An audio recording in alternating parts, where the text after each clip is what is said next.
Hey guys, my name is Miles, and today I am bringing you my competitive Noble Knight deck profile. I said I was going to do this 2 weeks ago.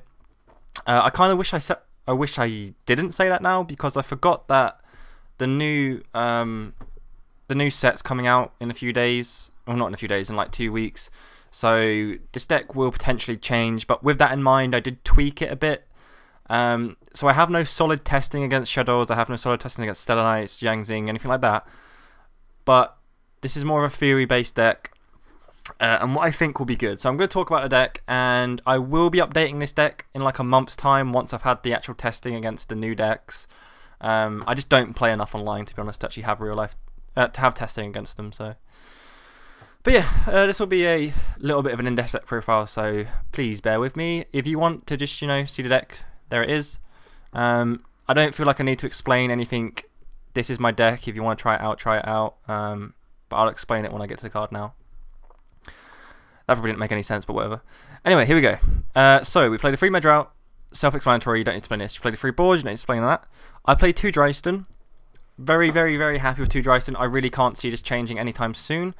The card is really solid. Once you have Queen Engrave, you can just summon Dryston, be like, yep, Dryston's effect, pop one of your cards. Now I have a Dryston that can't be destroyed by card effects. That's really nice. And if it is, Queen can protect it, come back next turn and just pop it. Especially when you have 2 Queens engraved, you can just like keep getting them out and popping stuff. It's really, really nice. And against Light Swans, if you have, say, this guy on field or this guy, one of these two, and you have Dryston with Queen, they'll summon the JD. They won't think about this because no one thinks about what they're doing when they play against Noble Knights. Let's be honest. So they'll just summon a JD, activate the effect. Queen will protect Dryston, and most of the time my XYZ will have this, this, and this on it. So the Destiny and the Caliburn will re-equip. I'll re-equip the Destiny back to the rank, and then I'll re-equip Caliburn back to Dryston. That way Dryston gets this effect and pops the JD. So, they've now lost the JD. I've still got a really strong field. Yes, they probably will just be like, okay, I'm going to summon another JD, pop all your shit again, and then pop it again, and just fuck me anyway.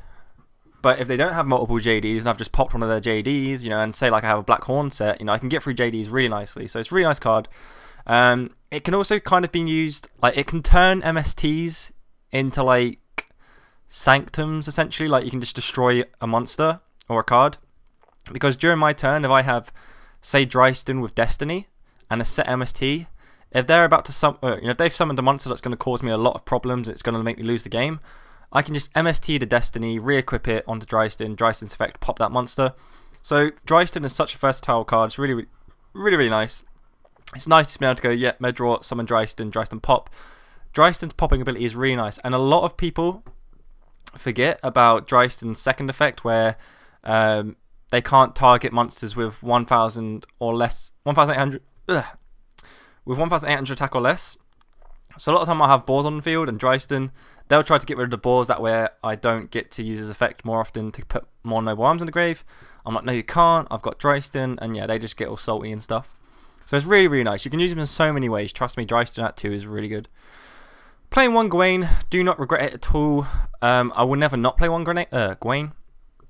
He's too crucial for the Galahad combo. That's literally the only reason he's in this deck, and it's the only reason Galahad's in this deck, because they both work so well with each other.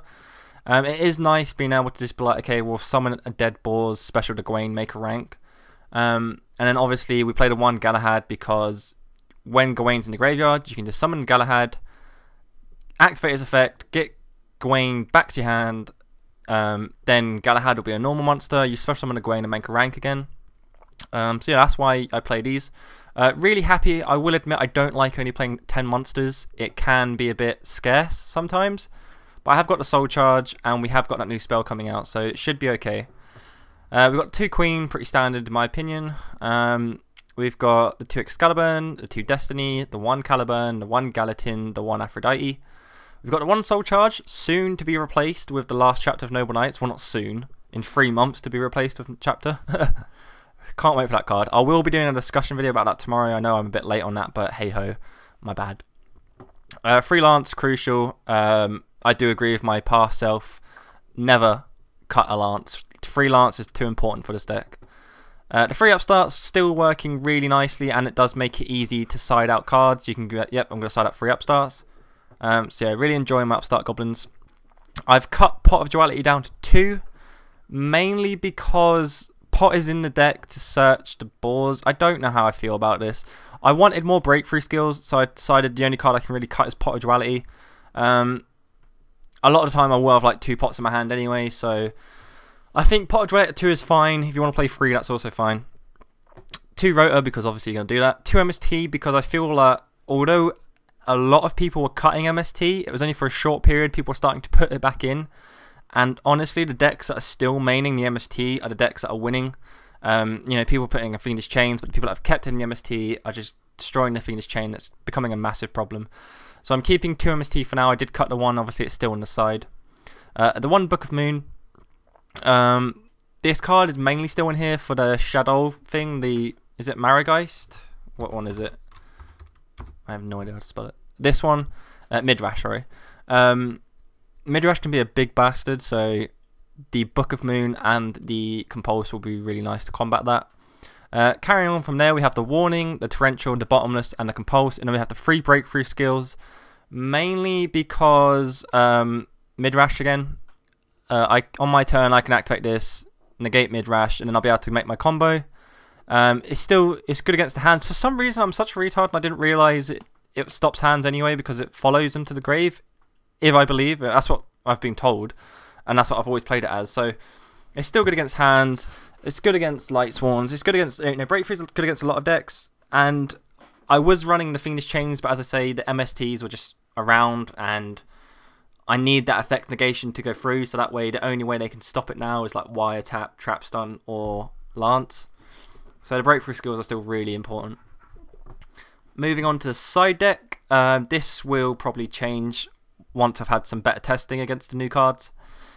But currently I'm running 2 Milesyy, which I haven't been using much at all. The Dimensional Fissure, which is really powerful. The 3rd MST. The Mind Crush is for Light Swans pretty much. The Full House, it works pretty well.